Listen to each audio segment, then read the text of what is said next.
আসসালামু আলাইকুম। Easy tutorial বাংলার পক্ষ থেকে সবাইকে আন্তরিক শুভেচ্ছা এবং অভিনন্দন। তো আজকে আমরা যে বিষয়টি শিখতে যাচ্ছি তা হচ্ছে কিভাবে এইচটিএমএল এবং সিএসএস ব্যবহার করে ইনস্টাগ্রাম এর লোগো তৈরি করা যায়। তো চলুন শুরু করা যাক।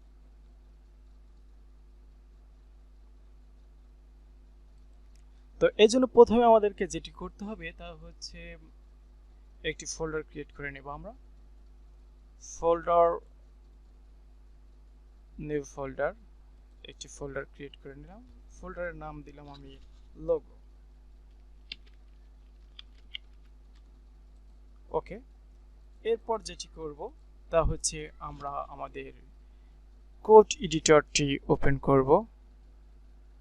কোড এডিটর, এগুলো আগে থেকে করা ছিল, এগুলো ডিলিট করে দিলাম।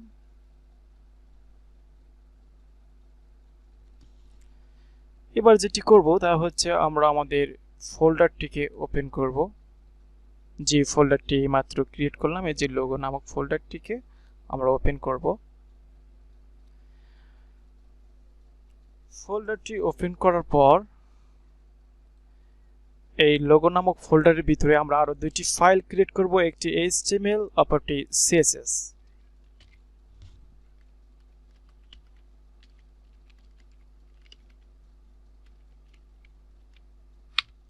এইচটিএমএল এবং আরো একটি ফাইল ক্রিয়েট করব।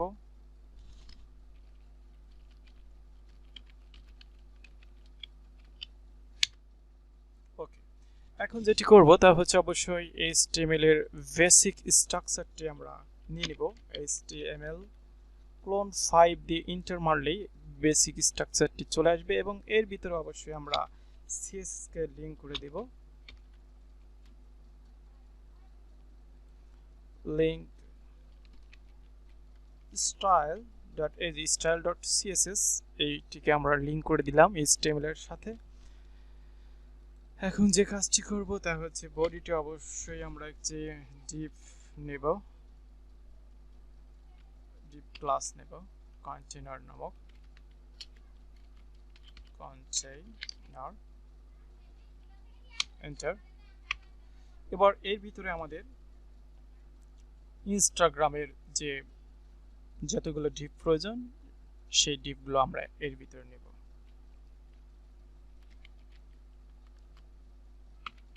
আমরা জানি যে ইনস্টাগ্রাম লোগোতে মোট 3টি অংশ রয়েছে, এর জন্য আমরা এখানে 3টি ডিপ নেব। একটি নাম দেব ডিপ 1,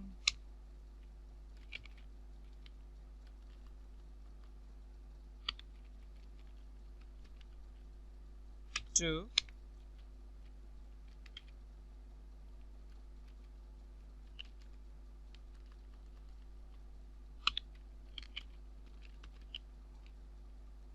আপনি চাইলে যে কোনো নাম দিতে পারেন, আমি এটাই দিলাম 1 2 3। ওকে, এবার একের পর এক কাজ করব। এখন সিএসএস,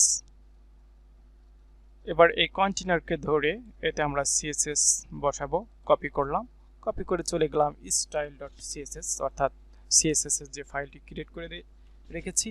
তো আমি প্রথমে এখানে ডিফল্ট কিছু সিএসএস বসিয়ে নেব।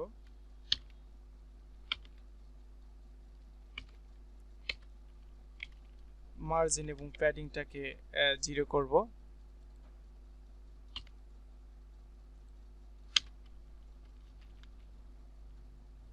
প্যাডিং 0। এবার আমরা আমাদের মূল কাজ শুরু করব। যে কন্টেইনারকে ধরলাম আর কি, কন্টেইনার,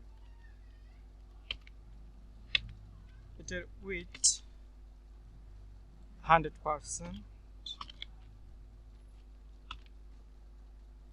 এবং হাইট দিব, height 100 VS। Background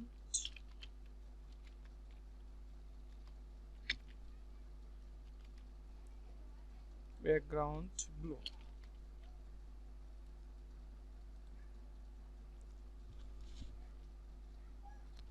control S দিয়ে এবার সেভ দিলাম। এখন যদি আমি ওপেন করি লাইভ সার্ভারে,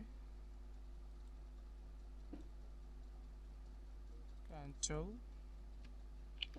save therefore এখন যদি ওপেন উইথ লাইভ সার্ভার, হ্যাঁ আমরা দেখতে পাচ্ছি ব্যাকগ্রাউন্ডটি চলে এসেছে। এখন আমাদের লোগোর মূল কাজ শুরু হবে। ওকে, এবার আমরা আরো তিনটি যে ডিপ নিয়েছি 1 2 3, এবার 1 এর কাজ শুরু করলাম। অন অর্থাৎ অন থেকেই মূলত আমাদের লোগো ডিজাইন শুরু। ডট 1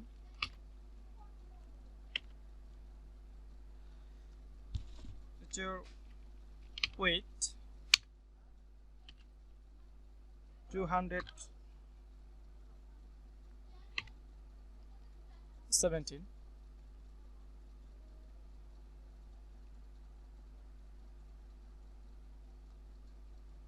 পিক্সেল এবং হাইট সেম। ব্যাকগ্রাউন্ড, এটার ব্যাকগ্রাউন্ড কালারটি অনেক লং, অনেকগুলো গ্রেডিয়েন্ট কালার রয়েছে, যার কারণে এটি কপি করে রেখেছে এবং এটি কপি করে পেস্ট করাটাই সুবিধাজনক। আমি এটি ডিসক্রিপশনে দিয়ে দিব। ওকে, এটাকে আমরা কপি করলাম। এবার এই কালারটিকে এইখানে পেস্ট করে দিলাম। কন্ট্রোল এস সেভ করলাম এবং লাইভ সার্ভারে গিয়ে দেখি, হ্যাঁ আমরা দেখতে পাচ্ছি যে এটি চলে এসেছে। এবার এইটিকে আমরা মাঝখানে নিয়ে আসব। তো মাঝখানে নিয়ে আসার জন্য যেটি করব তা হচ্ছে অবশ্যই কন্টেনারের ভিতরে ডিসপ্লেটাকে ফ্লেক্স করব, ডিসপ্লে ফ্লেক্স এবং align item centre, align item centre, justify content centre, control S. এখন আমরা দেখতে পাচ্ছি এটি মাঝখানে চলে এসেছে। এবার এটিতে আমরা বর্ডার দেব, border radius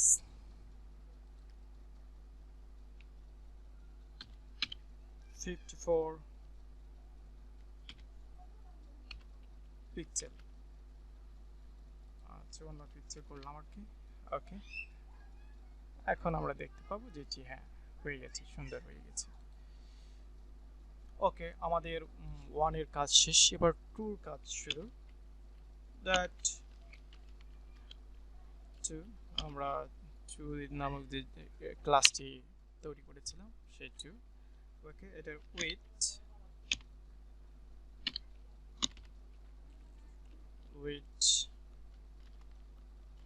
200 pixel, height same,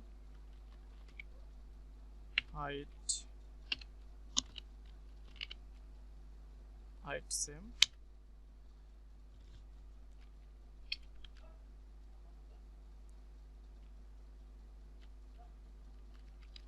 border 18 pixel,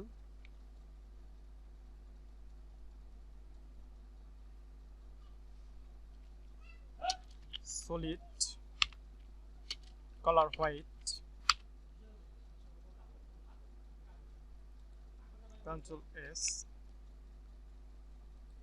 এখন আমরা দেখতে পাচ্ছি এটি চলে এসেছে, তবে এটি যথাস্থানে নেই, যথাস্থানে বসানোর জন্য আরো কাজ করতে হবে। ওকে, এবার এটাকে মাঝখানে বসানোর জন্য আমরা যেটি করব তা হচ্ছে এখানে আগে বর্ডার রেডিয়াসটি দিয়ে নিব, বর্ডার রেডিয়াস হচ্ছে 54% আর 54 পিক্সেল হবে, এটা পিক্সেল। Control S. এখন দেখতে পাবো যে এটি হয়ে গেছে। এবার এটাকে মিডলে নেওয়ার জন্য আমরা এই তিনটিকে কপি করব, display, align items and justify content. এই তিনটিকে কপি করে আমরা ওয়ানে বসিয়ে দিব, ওয়ান ক্লাস ওয়ানে বসিয়ে দিলাম, কন্ট্রোল এস। এখন আমরা দেখতে পাবো যে এটি মিডলে চলে এসেছে। এবার হচ্ছে আমাদের থ্রি, ক্লাস থ্রির কাজ।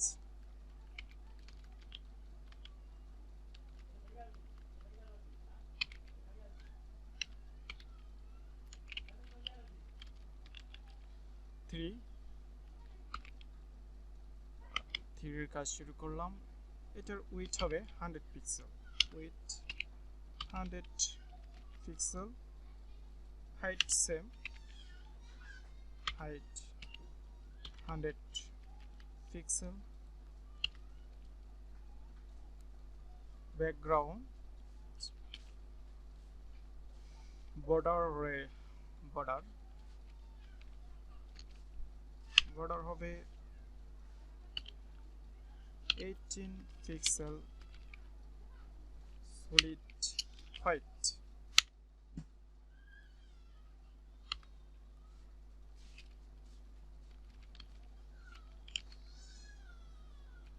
বর্ডার রেডিয়াস হবে 50%, ক্যান্সেল এস। হ্যাঁ, আমরা দেখতে পাচ্ছি এটি চলে এসেছে। এবার এটিকে আমরা মাঝখানে নিয়ে আসবো। মাঝখানে নিয়ে আসার জন্য বরাবরের মতো আবারও এই তিনটিকে আমরা কপি করব, display, text, align item and justify content. এটাকে কপি করে আমরা এটাতে 2তে দিয়ে দিব, ক্লাস 2-র ভিতরে দিয়ে দিলাম, কন্ট্রোল এস দিয়ে সেভ করলাম। এবার আমরা দেখতে পাচ্ছি যথাস্থানে এটি চলে এসেছে। ওকে, এখন যেটি বাকি আছে তা হচ্ছে এই লোগোতে এইখানে একটি বিন্দু তৈরি করব। তো এই জন্য আমরা যেটি করব তা হচ্ছে চলে গেলাম CSS ফাইলে এবং এখান থেকে আমরা এই 2কে ধরব, ধরে এটার আফটার তৈরি করব। 2কে ধরব, ডট TOW2 ক্লোন আফটার। আমরা জানি যে আফটার যে কোনো কিছু করতে হলে অবশ্যই কন্টেন্ট দিতে হয়, কন্টেন্ট, ফাঁকা কন্টেন্ট আছে, ফাঁকা কন্টেন্ট। এবার উইথ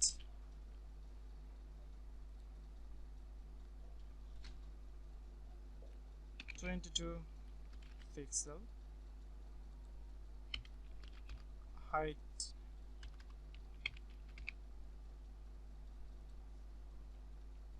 22 পিক্সেল,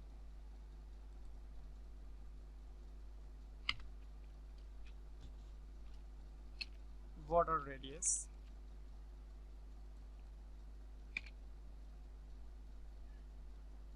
50%, countries। আমরা দেখতে পাচ্ছি এটি দেখা যাচ্ছে না, কিছু একটা সমস্যা হয়েছে হয়তো।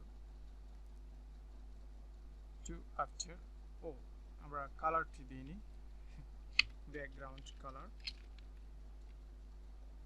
ব্যাকগ্রাউন্ড হোয়াইট,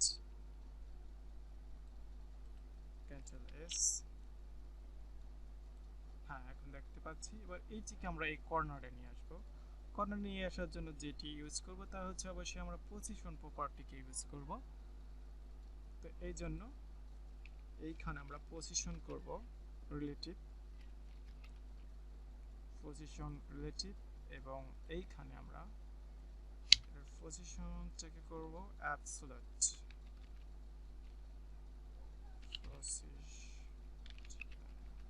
পজিশন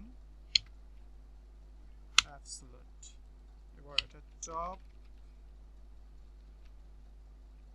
হচ্ছে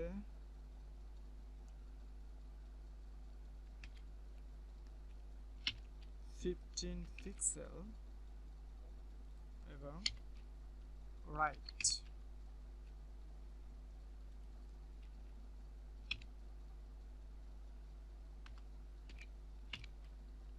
15 পিক্সেল। এবার কন্ট্রোল এস দিয়ে সেভ করলাম এবং লাইভ সার্ভারে চলে গেলাম। হ্যাঁ, এখন কিন্তু আমাদের লোগোটি 100% কমপ্লিট। তো বন্ধুগণ, এই ছিল আজকের টিউটোরিয়াল। তো এতক্ষণ সাথে থাকার জন্য অসংখ্য ধন্যবাদ। সকলের সুস্থ এবং সুন্দর জীবন কামনা করে এখানেই শেষ করছি। আল্লাহ হাফেজ।